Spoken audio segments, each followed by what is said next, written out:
Netaji Subhash open ইউনিভার্সিটির আন্ডারে যে সকল সুপ্রিয় ছাত্রছাত্রীরা এই 2024 সালে এক্সাম দিয়েছেন পিজি কোর্সে অর্থাৎ এমএ এমএসসি এমকম স্তরে, তাদের 75% ছাত্রছাত্রী তার অ্যাবাভ চিন্তিত পাস ও ভালো রেজাল্ট করতে পারবেন কি না।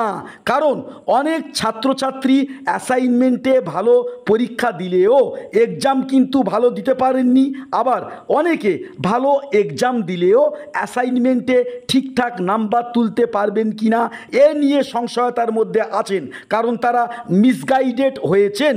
আবার অনেক ভালো ছাত্রছাত্রী আছেন, ভালো পরীক্ষা দিয়েছেন বটে, কিন্তু প্রশ্নের দাগ নাম্বার ভুল করেছেন, যে কারণে প্রশ্ন অনুযায়ী উত্তরের প্রাপ্ত নাম্বার 0 অর্থাৎ 0 হিসাবে সূচিত হয়েছে।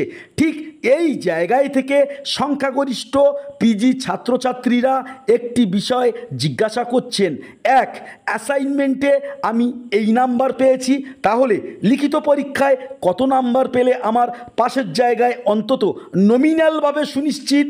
2, অ্যাসাইনমেন্টে আমি এত পেয়েছি, তাহলে লিখিত পরীক্ষায় কত পেলে আমি সেট বা নেটের মতো কম্পিটিটিভ পরীক্ষায় আমি অ্যাটেন্ড করতে পারবো। 3, অ্যাসাইনমেন্টে আমি যা পেয়েছি আর লিখিত পরীক্ষায় কত নাম্বার পেলে অন্তত ন্যূনতম আমার ফার্স্ট ক্লাস সুনিশ্চিত হবে। তো পুরো বিষয়টি আমি ক্লিয়ারলি আলোচনা করব, শেষ পর্যন্ত দেখবেন। আর এখনও পর্যন্ত না যারা পরবর্তী আপডেটের জন্য আমাদের চ্যানেলটি সাবস্ক্রাইব করে রাখেননি, আমাদের চ্যানেলটি সাবস্ক্রাইব করে রাখবেন পরবর্তী আপডেটের জন্য। প্রথমত বলে রাখি, যাদের উত্তর অতিমাত্রিক কাটাকাটি হয়ে গেছে, তার পাশাপাশি হাতের লেখা প্রশ্নচিহ্নের মুখোমুখি দাঁড়িয়ে তাদের মূল্যায়ন প্রশ্নচিহ্নের মুখোমুখি, সেটা পরবর্তী ভিডিওর আলোচ্য বিষয় হচ্ছে। এবারে আসি পাস, ফার্স্ট ক্লাস, সেকেন্ড ক্লাসের মূল লক্ষ্যে। তো কত অ্যাসাইনমেন্টে পেলে লিখিত পরীক্ষায় কত নাম্বার পেলে এই টার্গেট পূরণ হবে, চলুন এবার একটু আমি ম্যাথমেটিক্যাল ক্যালকুলেশনে যাই।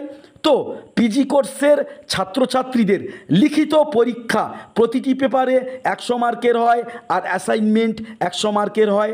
তো লিখিত পরীক্ষায় ওয়েটেজ মার্ক 80 আর অ্যাসাইনমেন্টে ওয়েটেজ মার্ক 20।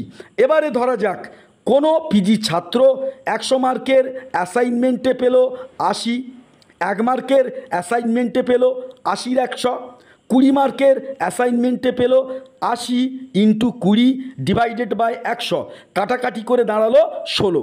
দেখা গেল কোনো ছাত্র অ্যাসাইনমেন্টে 100-র মধ্যে 80 পেলে 20-র মধ্যে তার ওয়েটেজ মার্ক দাঁড়ালো 16।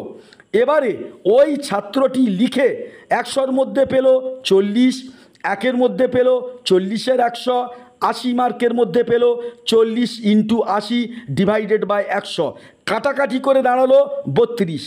তাহলে ওই ছাত্রটির অ্যাসাইনমেন্ট ও এক্সামের ওয়েটেজ মার্কের যোগফল 16 + 32 বা 32 = 48 বা 48, অর্থাৎ ওয়েটেজ মার্ক অ্যাসাইনমেন্ট ও এক্সাম মিলিয়ে 40 পেলে যেখানে পাস, সেখানে 48%, মানে ছাত্রটি পাশের বৈতরণী পার করে ফেলেছেন। তো এই ক্যালকুলেশনে দেখুন আপনি অ্যাসাইনমেন্টে কত পেলে, এক্সামে কত পেলে আপনার প্রাপ্ত নাম্বার কোন জায়গায় গিয়ে দাঁড়ায় ওয়েটেজ মার্ক অনুযায়ী। তো এবারে বলি পিজি কোর্সে অ্যাসাইনমেন্ট ও এক্সাম মিলিয়ে ওয়েটেজ মার্ক 40 হলে পাস, আর অ্যাসাইনমেন্ট ও এক্সাম মিলিয়ে ওয়েটেজ মার্ক 55 হলে আপনি সেট বা নেটের মতো কম্পিটিটিভ পরীক্ষায় বসতে পারবেন। আপনি অ্যাসাইনমেন্ট ও এক্সাম মিলিয়ে ওয়েটেজ মার্ক 60% অর্থাৎ 60% পেলে আপনার ফার্স্ট ক্লাস।